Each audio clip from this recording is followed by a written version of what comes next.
Marcos capítulo 4 del versículo, 35 hasta el versículo 41. Dice así la palabra del Señor. Aquel día, cuando llegó la noche, les dijo: pasemos al otro lado. Y despidiendo a la multitud, le tomaron como estaba en la barca, y había también con él otras barcas. Pero se levantó una gran tempestad de viento, y echaba las olas en la barca, de tal manera que ya se anegaba. Y él estaba en la popa durmiendo sobre un cabezal. Y le despertaron y le dijeron: Maestro, ¿no tienes cuidado que perecemos? Y levantándose, reprendió al viento y dijo al mar: Calla, enmudece. Y cesó el viento y se hizo grande bonanza. Y les dijo: ¿por qué estáis así amedrentados? ¿Cómo no tenéis fe? Entonces temieron con gran temor y se decían el uno al otro: ¿quién es este que aún el viento y el mar le obedecen? Oramos por esta palabra de nuestro Dios. Padre Celestial, te alabamos, bendecimos tu santo nombre. Gracias te damos, Señor, en el nombre del Señor Jesucristo, por tu infinita bondad y amor para con nosotros. Gracias por el privilegio que tenemos en esta mañana de abrir tu palabra, de escudriñarla y de pedirte que tu Espíritu Santo ilumine nuestro entendimiento, abra nuestro corazón y aplique esta palabra en nuestra vida. Y que podamos salir de este lugar habiéndote oído a ti, no al pastor, sino a ti hablándonos a cada uno de nosotros para nuestra vida, habiéndote comprendido y habiendo tomado decisiones que cambiarán nuestra condición de vida, nuestra relación contigo y también nuestra fe. Pedimos esta bendición en el nombre del Señor Jesucristo. Amén y amén.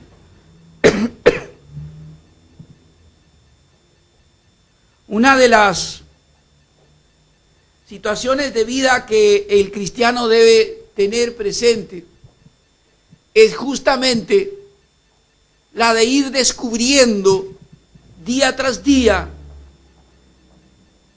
el poder de Jesucristo sobre ella, sobre cada uno.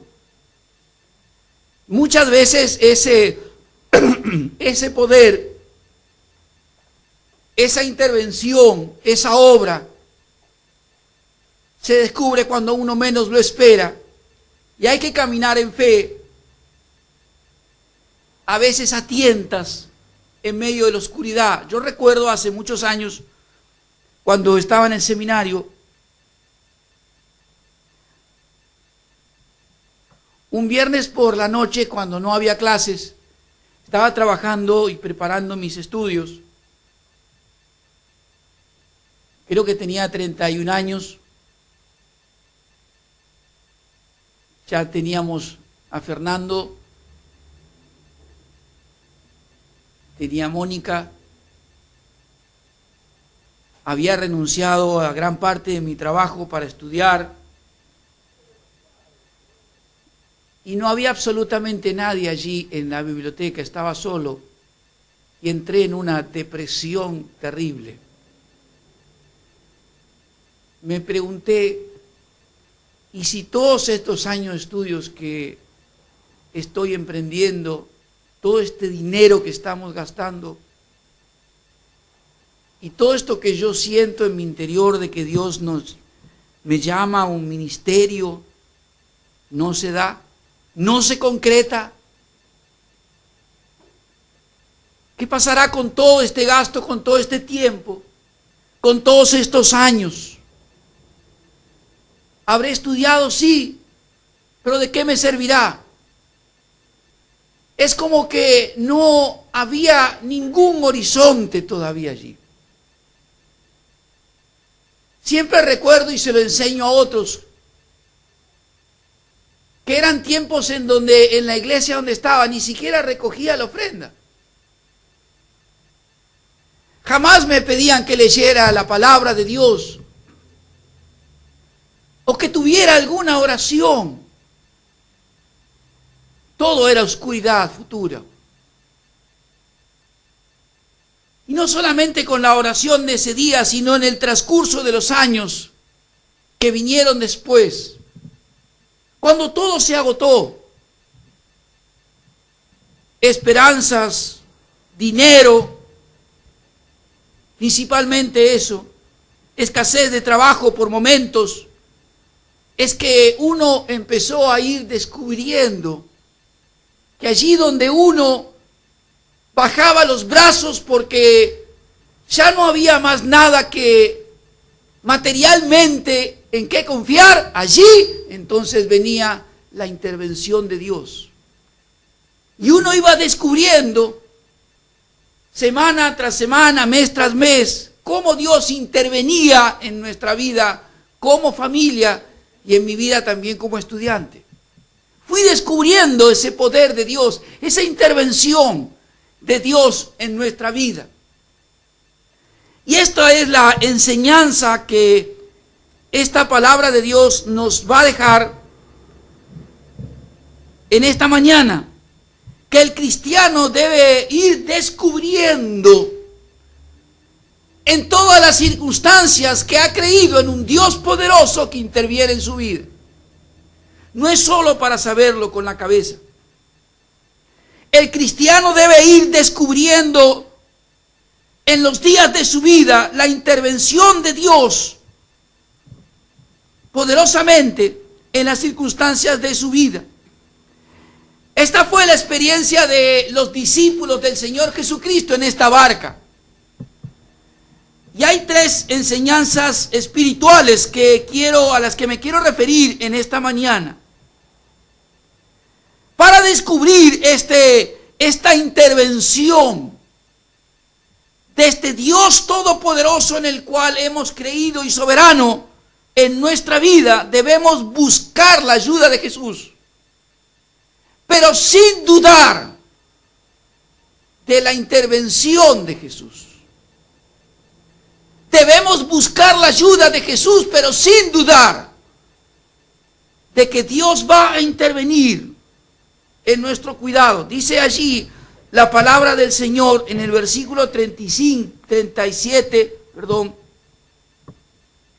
Pero se levantó una gran tempestad de viento y echaba las olas en la barca, de tal manera que ya se anegaba. Y él estaba en la popa, durmiendo sobre un cabezal, y le despertaron, y le dijeron: Maestro, ¿no tienes cuidado que perecemos? Mientras que el temor de los discípulos aumenta con la oscuridad de la noche,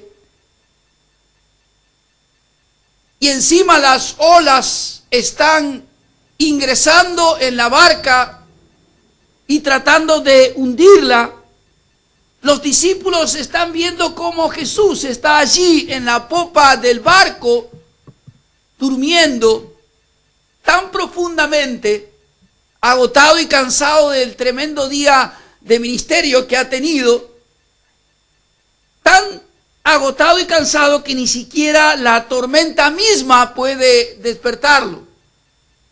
Allí geográficamente en donde se produce esta situación, están al pie del Monte Hermón, 3.000 metros de altura, y cuando descienden vientos fríos del norte, la cima del Monte Hermón choca contra los vientos más cálidos que hay en el lago o mar, y allí se producen lo que se conoce como nosotros llamamos en castellano como una especie de ciclón. Acá dice tormenta, pero realmente lo que se produjo en ese momento ha sido un ciclón. Hemos vivido hace poco tiempo las características de uno de ellos. Cuando desciende un de repente un viento con gran poder desde lo alto y se produce un choque con las corrientes o con el viento cálido que está debajo, se produce estos fenómenos atmosféricos. Son gente de mar. La gran mayoría de estos discípulos son gente de mar. Sin embargo, lo que sucede es tan tremendo que logra ponerlos a ellos en una situación de un gran temor. La oscuridad de la noche aumenta el temor y el terror que tienen. Ven al Señor Jesucristo descansando, durmiendo profundamente. Y tienen allí en ese momento ellos, para salir de esa situación en donde se ven a sí mismos a punto de hundirse, actitudes encontradas, actitudes contradictorias. Por un lado, van a buscar al Señor Jesucristo para que Él les ayude. Pero por el otro lado, interiormente, hay una crítica para el Señor Jesucristo por el tiempo en el que Él no ha intervenido todavía, que ha estado durmiendo. Por un lado se lo busca porque reconocen que solamente Jesucristo es el único que puede salvarlos de esa situación. Pero a la vez están criticando al Señor Jesucristo con sus palabras por esta aparente indiferencia que hay en Jesús durmiendo en medio de la tormenta. No te importa que perecemos. Maestro, sálvanos. Por un lado. Pero por el otro, ¿a ti no te importa que nos muramos? ¿No te importa que con semejante tormenta el barco se vaya a pique? ¿No te importa lo que nos pueda estar sucediendo a nosotros? Esta es la actitud contradictoria que tienen estos discípulos en medio de la tormenta que ellos están viviendo. Y muchas veces en la vida nosotros, como cristianos, al enfrentar distintos tipos de tormentas de la vida, a veces la pérdida de un trabajo, la pérdida de un ser querido, sea amigo o familiar, la pérdida de nuestra salud, una crisis matrimonial o familiar. Tenemos estas mismas actitudes contradictorias que han tenido estos discípulos. Se reconoce que Jesús es el único que puede intervenir y salvarnos de esa situación. Pero como va transcurriendo el tiempo, la enfermedad sigue, la crisis sigue, la falta de trabajo quizás sigue. Empieza a formarse en nosotros esta actitud de crítica. ¿No le importa a Jesús? ¿No le importa a Dios que todavía estoy sin trabajo? ¿No le importa a Dios que todavía estoy enfermo? ¿No le importa a Dios que todavía estoy en medio de una crisis? Tenemos esta actitud contradictoria. Por un lado, buscamos a Jesucristo, oramos. Pero mientras no venga la intervención, esa espera forma muchas veces en la vida del cristiano la duda. Dios quizás me haya abandonado, o Dios quizás no quiere bendecirme, o Dios quizás no va a intervenir en nuestra vida, y empezamos a considerarlo tardío en su intervención, indiferente a lo que nos está sucediendo a cada uno de nosotros. Como si Jesús no supiera lo que hay que hacer. Buscar a Jesucristo forma parte de su propio mandato. Venid a mí, todos los que están trabajados, cansados, y yo os haré descansar. Es un mandato. Pero es un mandato también de no dudar. La carta a los Hebreos también exhorta a los cristianos a ir a la presencia de Dios, a presentar nuestras aflicciones, nuestros temores, nuestras dudas, nuestras tormentas, nuestras crisis. No tenemos un sumo sacerdote, dice Hebreos capítulo 4, que no pueda compadecerse de nuestras debilidades.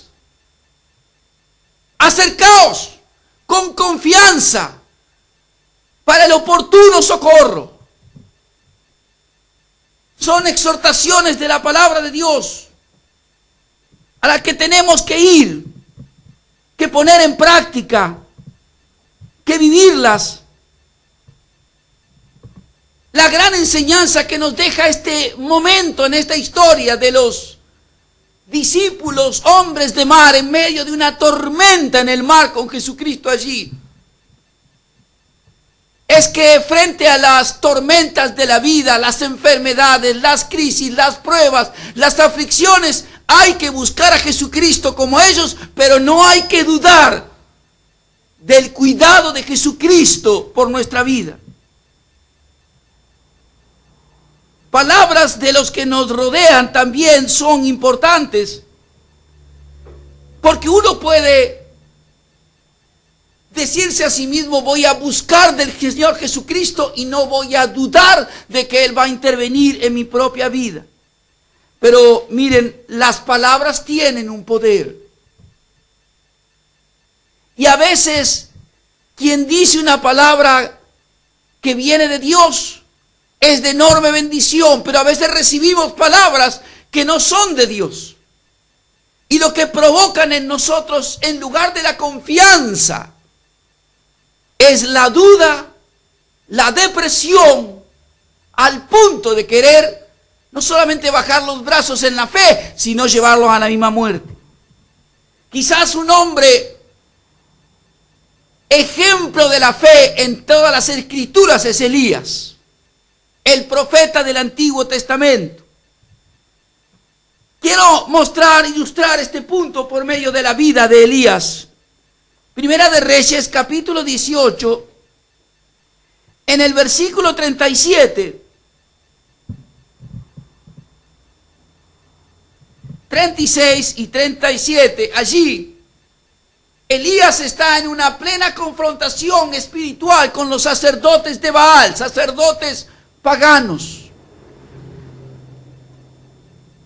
Elías tiene tanta confianza en Dios, tanta fe en Dios. Hay en él ausencia total de duda de que Dios va a intervenir en su vida. Hay 400 sacerdotes allí. Elías está solo. Los desafía a que demuestren quién es el verdadero Dios, a ofrecer un sacrificio. Ponen el animal sobre los leños y Elías ordena que se vuelque agua sobre todo el sacrificio y también sobre los leños. Y una vez que lo hicieron y el agua comenzó a derramarse, él dijo: vuélvanlo a hacer otra vez, como para que no quede ninguna duda. Y cuando hubieron llenado de agua por segunda vez, Elías dijo: vuelvan otra vez a echarle agua encima. 3 veces fue inundado de agua, a tal punto que corría el agua alrededor. ¿Qué fuego va a prender allí?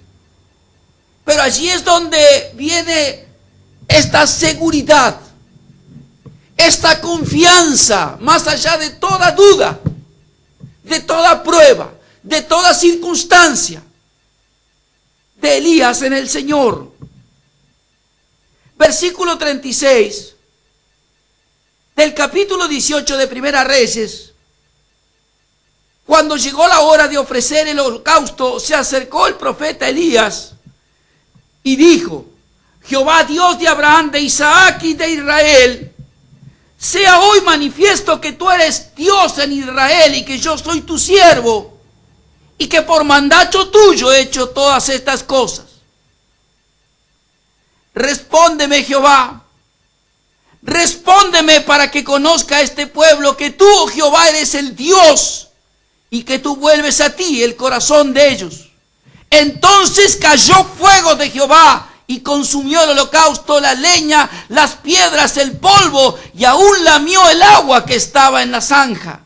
Viéndolo todo el pueblo se postraron y dijeron: Jehová es el Dios, Jehová es el Dios.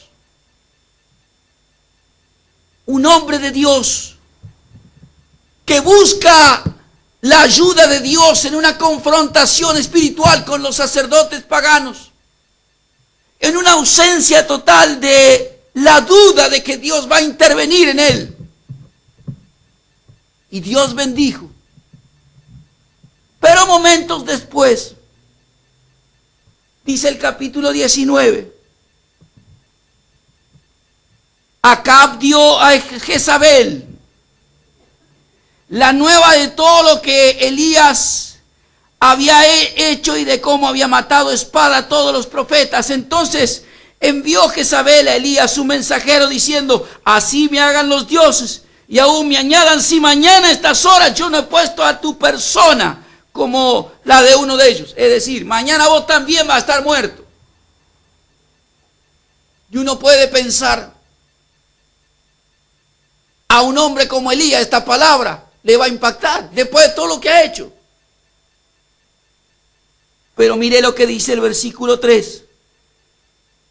Viendo pues el peligro, se levantó y se fue para salvar su vida. Y vino a Beersheba, que está en Judá, dejó allí a su criado. Se fue por el desierto un día de camino, vino, se sentó debajo de un enebro y deseando morirse, dijo: basta ya. Jehová, quítame la vida, pues no, yo no soy mejor que mis padres.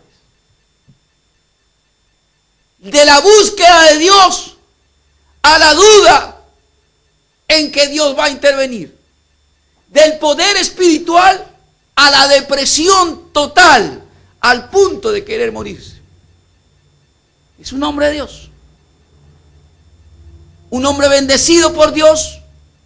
Un hombre que ha visto el poder de Dios hace instantes, sin embargo vulnerable. Nosotros somos también, como hijos de Dios, vulnerables muchas veces. Y el propósito de la enseñanza es fortalecer nuestra vida, aprender de estos grandes hombres de Dios, de que Dios nunca abandona a sus hijos, que nunca un retraso, una aparente ausencia, deben hablarnos a nuestra vida como que Dios no va a intervenir, Dios nos ha abandonado, Dios no va a bendecirnos, Dios no va a cuidarnos.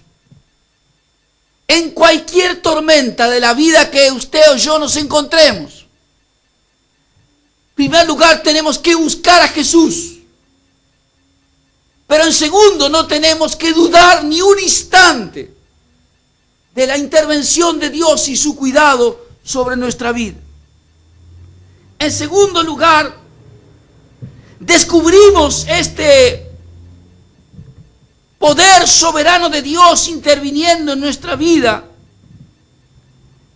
esperando en Jesús. Esperando en Jesús. Y observando su poder.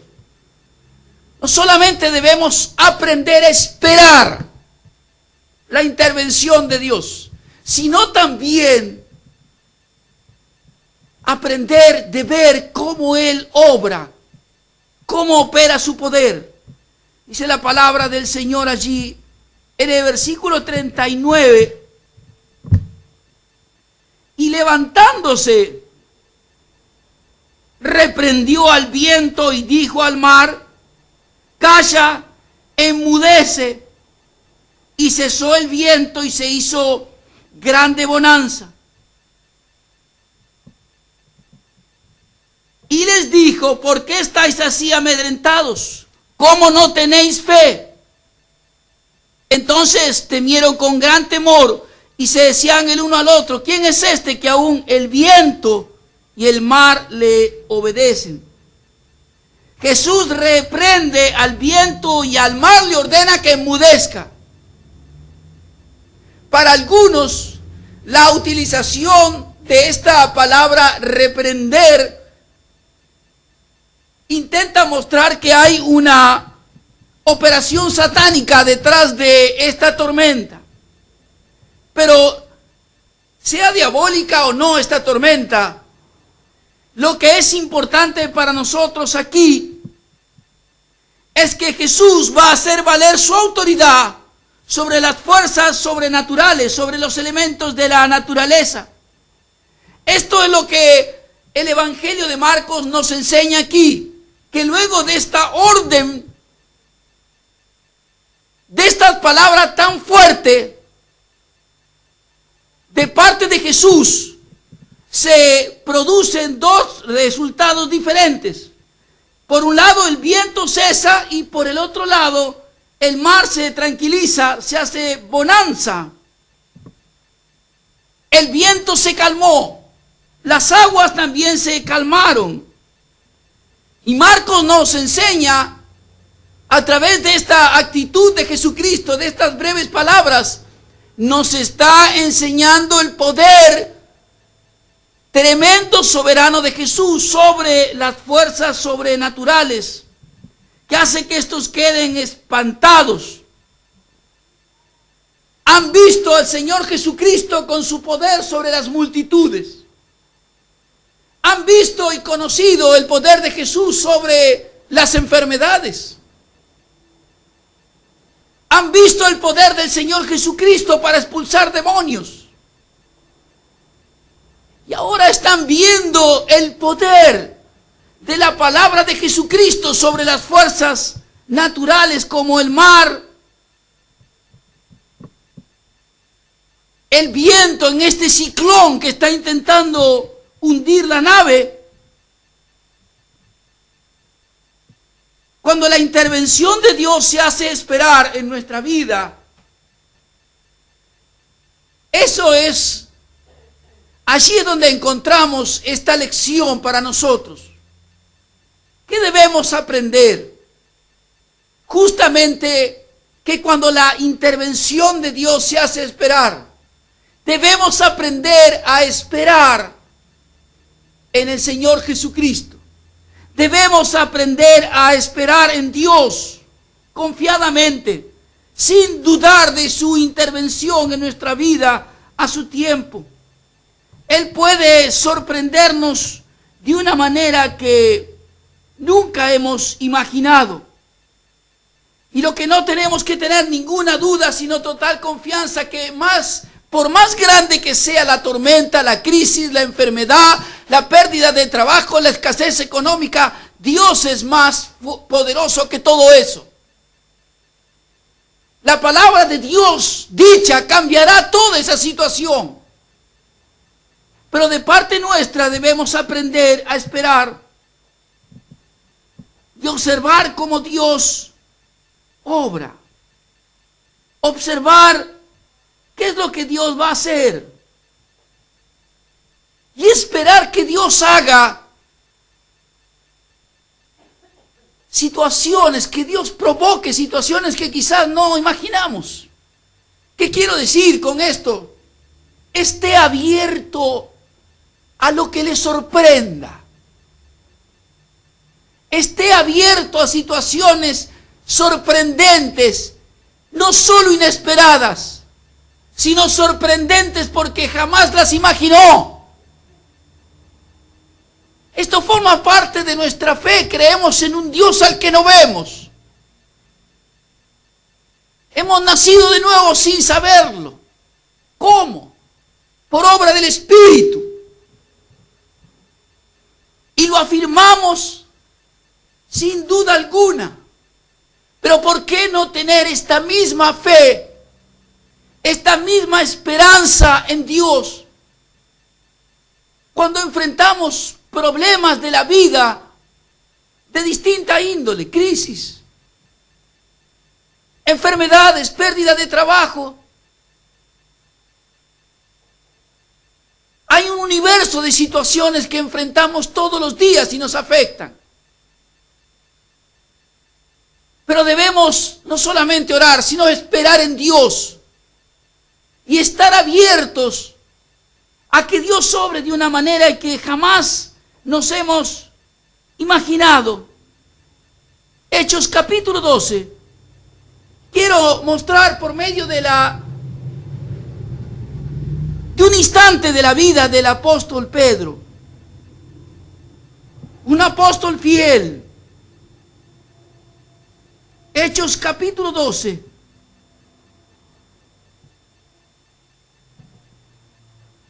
Herodes acaba de matar a Jacobo, el hermano de Juan, así que son situaciones difíciles, ¿me entiende? No estamos hablando de que el colectivo llegó tarde.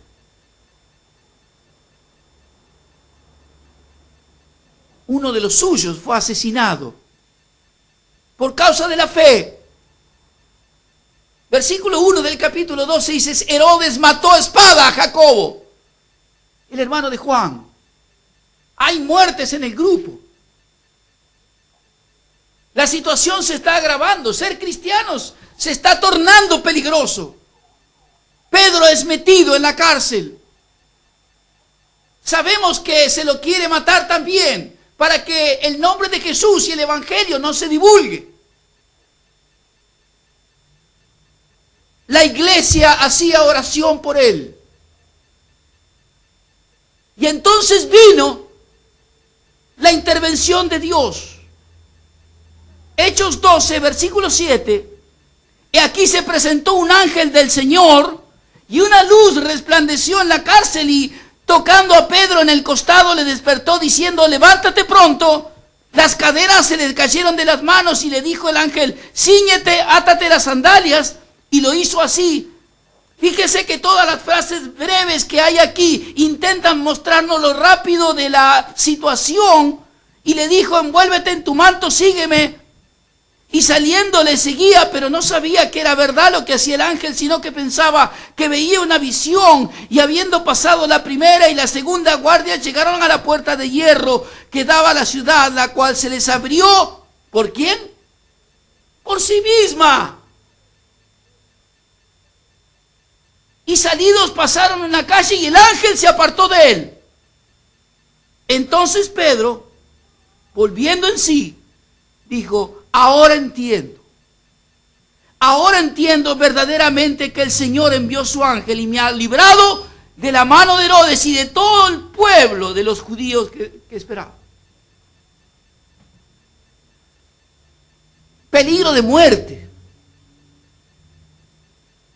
Dios envía allí un ángel. Yo creo esto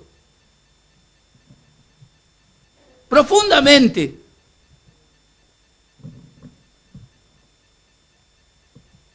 Él es el que no alcanza a entender lo que está sucediendo. Sin embargo, allí hay alguien, para él una persona, que lo toca, se le caen las cadenas, le ordena que se vista, que se ponga las sandalias, que se apresure. Pasan la primera, la segunda guardia, parece que nadie los ve. Al llegar a la reja, las puertas se abren. Pedro nos enseña, Dios nos enseña, que debemos buscar, que debemos esperar en Jesús y observar el poder. Esperar en Él, esperar lo que Él va a hacer y observar lo que está haciendo, dejándolo. Imagínense que Pedro hubiera dicho, mientras el ángel le dice: levántate y vístete. No, porque Herodes me dijo: tengo que estar preso acá. Ponete las sandalias. No, pero de madrugada, la hora de visita viene dentro de un rato. Salgamos, no, porque la guardia no me va a dejar salir. Somos así a veces. Estamos en medio de la tormenta y quizás Dios nos envía a alguien que nos va a ayudar a salir de esa tormenta. No estoy diciendo que sea un ángel, pero sí un enviado de Dios, alguien que Dios está utilizando como instrumento suyo para hacernos salir de esa tormenta, de esa crisis, de esa aflicción, de esa prueba. Y uno está tan esquematizado de que las cosas son así, de esta manera y nada más. Y entonces nos quedamos sin bendición.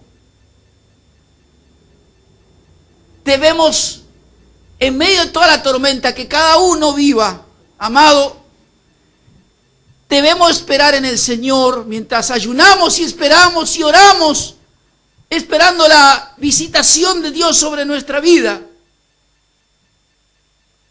Pero también debemos observar lo que Dios está haciendo y dejar que Dios obre. Dejar que Dios nos enseñe, que Dios nos muestre lo que Él quiere hacer con nuestra vida. Dios tuvo su método para sacar a Pedro de la cárcel, que no fue el método habitual de esos años. ¿Se da cuenta de lo que estoy diciendo? No vino un abogado. No vino un fiscal que retiró una acusación. Dios no necesita eso. Envió un ángel. Se abrieron las puertas. Y Dios sacó a su hijo de ahí adentro. Y Pedro siguió predicando.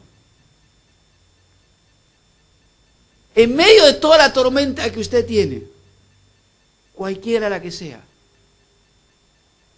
espere en Dios, orando, ayunando, en comunión con su iglesia. Pero observe, aprenda a observar lo que Dios está haciendo.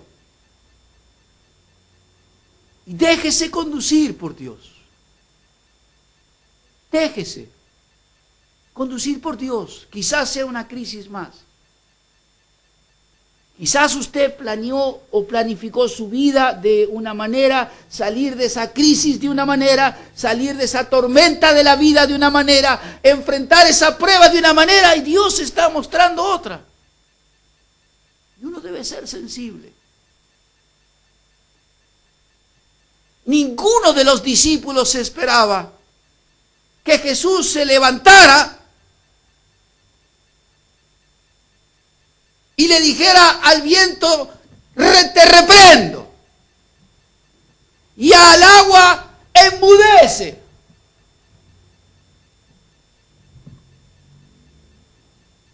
¿Qué esperaban los discípulos? No nos lo dice. Simplemente dijeron, sálvanos. Y después la crítica, vos no tenés temor de que nosotros nos estamos hundiendo, nos vamos a morir aquí. Se pidió la ayuda, mas ellos no saben qué es lo que va a hacer Jesús. Y lo que Jesús hace son decir palabras. Y la tormenta se terminó. Debemos, en medio de cualquier tormenta que usted esté viviendo en esta vida, esperar en Jesús y observar el poder del Señor Jesucristo. En último lugar, debemos discernir, en medio de toda tormenta, crisis, pruebas, dificultades, debemos discernir el obrar de Dios para crecer en la fe. Debemos discernir el poder, el obrar de Jesucristo en nuestra vida para crecer también en la fe de Jesucristo. Allí el versículo 40 dice en palabras del Señor, ¿por qué estáis así amedrentados? ¿Cómo no tenéis fe? Entonces temieron con gran temor y se decían el uno al otro, ¿quién es este que aún el viento y el mar le obedecen? La respuesta del Señor Jesucristo no solamente fue detener y transformar esa tormenta en un lugar, en un clima cálido, donde no había peligro de que el barco se hundiera, sino también la respuesta de Jesús fue un reproche público. A este público miedo también, terror, temor, que manifestaron los discípulos. ¿Cómo es que están así? No entra el Evangelio en una mayor descripción, pero la palabra nos describe, sí, que hay alguna manera quizás fuera de lo normal que los discípulos manifestaron su temor. Imaginemos, todos hablando a la vez, gritando en medio de la noche y las aguas entrando en el barco y gritándole a Jesús uno tras otro: Maestro, sálvanos, nos perecemos. ¿Cómo es que están de esta manera? ¿Cómo es que se ponen de este modo en medio de esta tormenta? ¿Por qué están así? Esta es la palabra clave. ¿Por qué están así? Amedrentados. ¿Cómo no tienen fe? Han caminado con Jesús, han dormido a su lado, han comido con Él, han desayunado con Él, han visto a Él manejar y tener poder sobre las multitudes, le han visto sanar enfermedades, le han visto expulsar demonios. ¿Cómo es que ahora están así, tan desesperados, con tanto miedo, con tanto temor? ¿De qué les ha servido la experiencia de tantos años, por lo menos 2, 3, de haber caminado con Jesús? Todo lo que vivieron, todo lo que experimentaron, lo que oyeron, lo que aprendieron con el Señor, no les ha servido para que en esta nueva tormenta, en esta nueva crisis inesperada, hubiesen aprendido a descansar, hubiesen aprendido a confiar más, a tener una fe más firme, más sólida en Jesucristo. ¿Cómo están así? Después de todo lo que saben, de todo lo que han aprendido conmigo, de todo lo que han experimentado a mi lado, de todo lo que han visto con sus propios ojos. ¿Cómo es que llegaron a este estado? La palabra de Dios nos enseña aquí que debemos discernir. Esta es la enseñanza también de Jesús. Las pruebas, tormentas de la vida, si usted quiere llamarle así, crisis, son enviadas para que podamos crecer en la fe. Vienen a nuestra vida para que enfrentemos ellas y crezcamos en la fe y veamos cuál es el propósito que Dios tiene. Debemos preguntarnos, ¿para qué? No siempre el clásico que escuchamos, ¿por qué? ¿Por qué? ¿Y por qué? Debemos cambiar la pregunta. ¿Soy una hija o un hijo de Dios? Dios es todopoderoso, soberano sobre todo lo que existe. ¿Para qué es esta experiencia que yo estoy viviendo? Es interesante que Jesús dice que la reacción, la raíz de el temor, el miedo, el terror que tienen frente a la tormenta no es por la tormenta. Es por falta de fe. Son palabras de Jesús. ¿Por qué están así amedrentados? ¿No tienen fe? Y esta no es una fe salvadora. Es una falta de confianza en la intervención de Dios en nuestra vida. La raíz del temor, la raíz de la depresión, la raíz en este caso me refiero a la depresión por una causa como esta, una enfermedad, la pérdida de trabajo, pérdida de seres queridos, familiares, amigos, circunstancias que vivimos. Somos distintos. Jesús dice, no es ese problema lo que te está causando este temor, sino la ausencia, la falta de confianza, la poca profundidad en la fe en mí, el no poder discernir para qué es esto, qué propósito tienen los planes de Dios. Génesis capítulo 45. La vida de un hombre como José, enviado al exilio como esclavo, vendido por sus propios hermanos.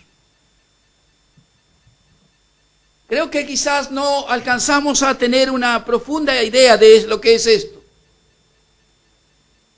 Vendido por sus propios hermanos a una nación pagana, cortado de su familia, en un mundo desconocido.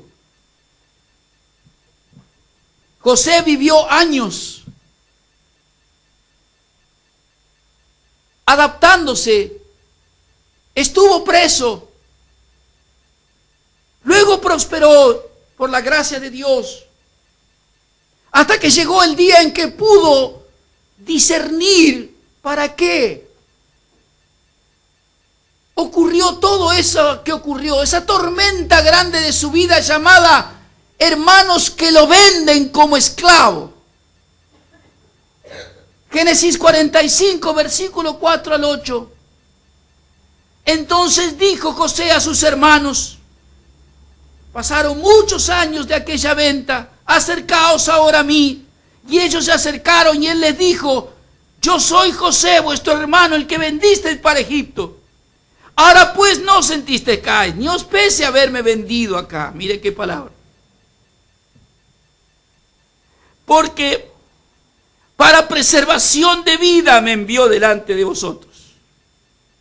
Pues ya ha habido 2 años de hambre en medio de la tierra, y aún quedan 5 años en los cuales ni habrá arada ni siega. Y Dios me envió delante de vosotros para preservaros posteridad sobre la tierra y para daros vida por medio de gran liberación. Así pues, no me enviasteis acá vosotros, sino Dios.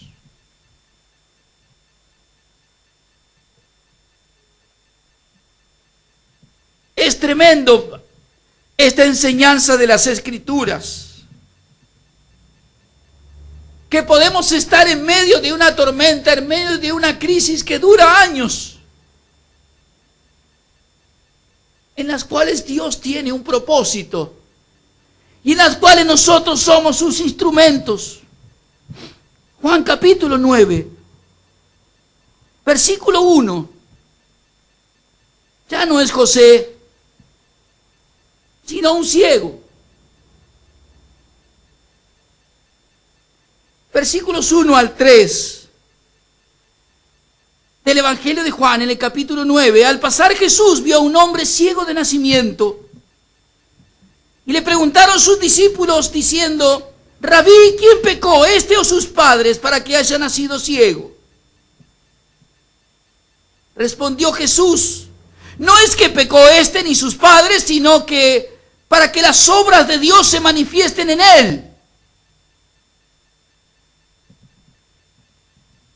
No dirá, pero ¿cómo puede ser esto? Pues Dios así lo determinó. Los discípulos quieren encontrar una razón y una culpa en sus padres o en algún pecado. Jesús dice, ni él ni los padres, sino solo para que la gloria de Dios ahora, aunque han pasado muchos años que él está ciego, la gloria de Dios se manifieste y él sea sanado. Versículo 25. Entonces él respondió y dijo, si es pecador, no lo sé. Una cosa sé, que habiendo yo sido ciego, ahora veo. Propósito. Ni él pudo discernir, ni los discípulos pudieron discernir, ni sus padres pudieron discernir que toda esa crisis, esa tormenta, esa aflicción de la ceguera de su hijo fue para que un día fuese sanado de esa ceguera y la gloria de Dios se manifestara. Filipenses capítulo 1.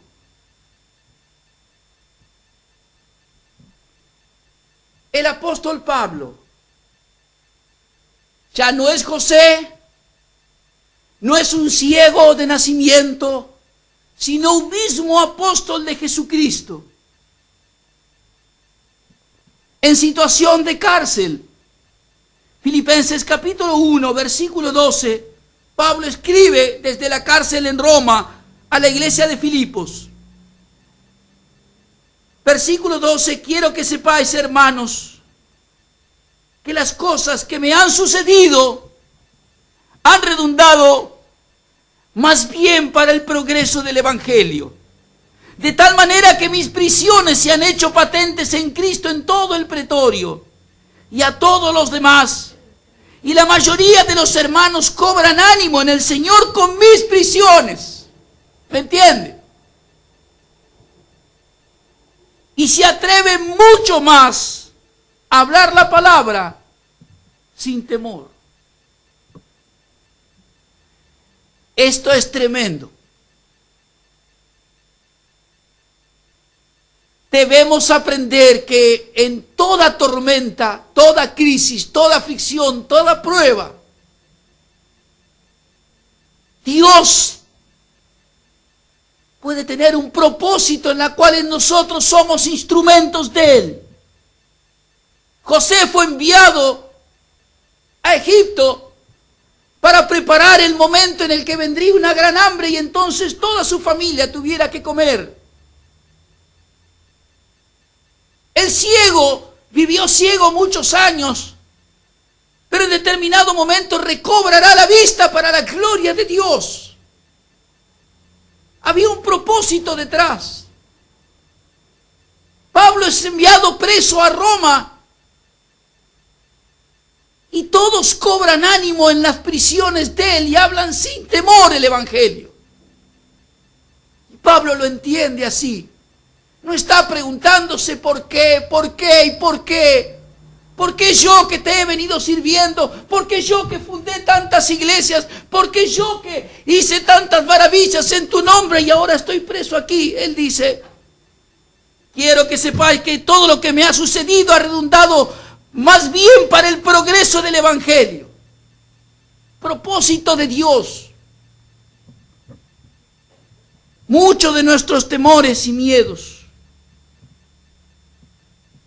la raíz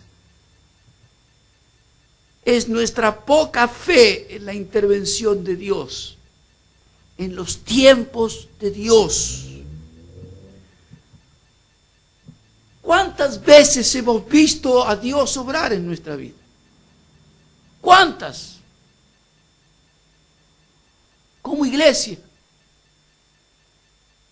En lo personal en tu vida. ¿De cuántas maneras diferentes hemos visto a Dios obrar, visitarnos, intervenir en nuestra vida como iglesia y también en la vida personal? Debemos aprender a confiar en que nuestra vida está en sus manos, no solamente para la gloria eterna, sino también las circunstancias de la vida también están en sus manos. Debemos preguntarnos ¿para qué?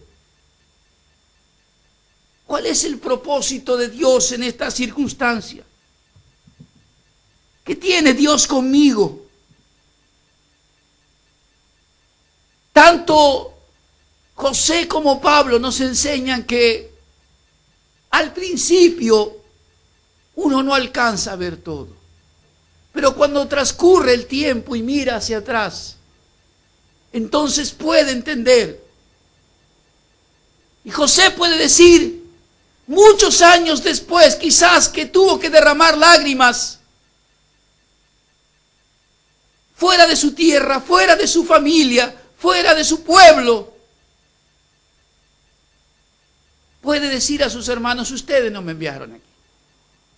Ahora entiendo, fue Dios el que me envió. Pablo puede decir, preso en la cárcel, estas mis prisiones hacen que el resto de los hermanos cobre ánimo para predicar el evangelio. Dios está obrando. La palabra de Dios no está presa, dice él. Amén.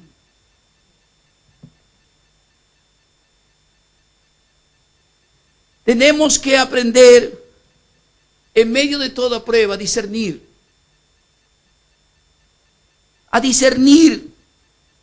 este obrar de Dios y crecer en la fe. O quizás algunos encontrarse con la fe. Escuchamos estos días el testimonio de este matrimonio que al nacer su hijita llamado Milagros, la decretaron o determinaron que estaba muerta.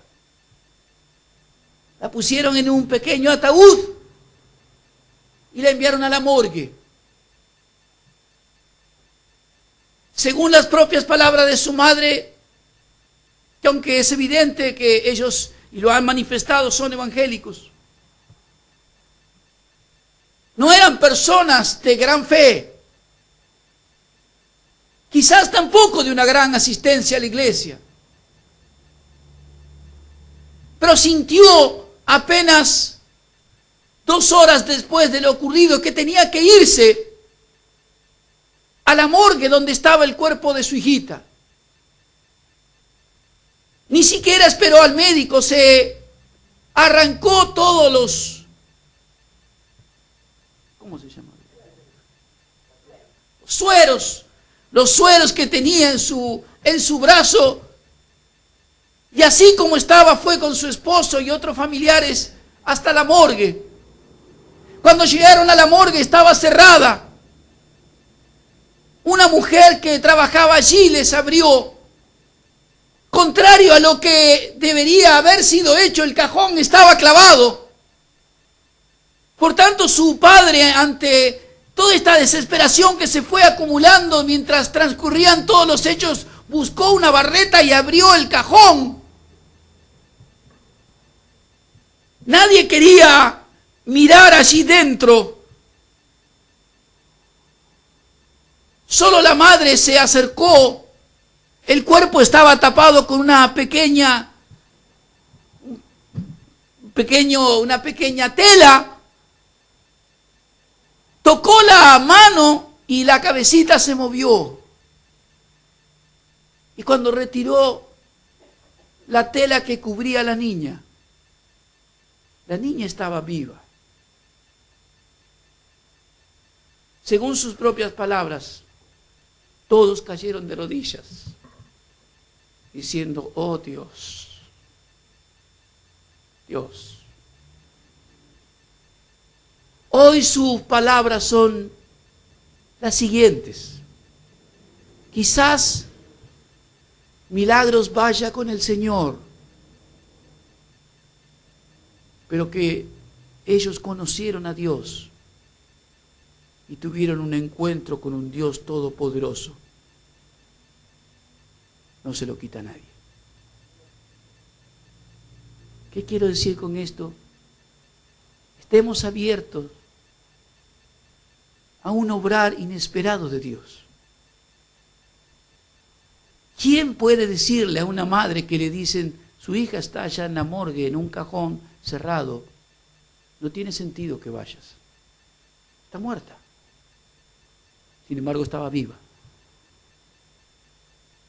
Así es nuestro Dios. Y en donde pensemos que ya no hay nada más que hacer, Dios puede intervenir de una manera que nunca imaginamos. Pero debemos discernir. Dios tuvo un propósito con esa niña y son sus palabras, las palabras de los padres. Pero también tuvo un propósito con los padres. Quizás fueron años a la iglesia y nunca creyeron en un Dios que les demostró en la vida de su propia hija cómo interviene y cómo obra. Ese es nuestro Dios. Este es el Dios que nos rescató, el Dios en que creímos, el Dios en que confiamos. Y cualquiera sea la tormenta que estés viviendo, confía en Él y Él hará. Amén. Vamos a orar.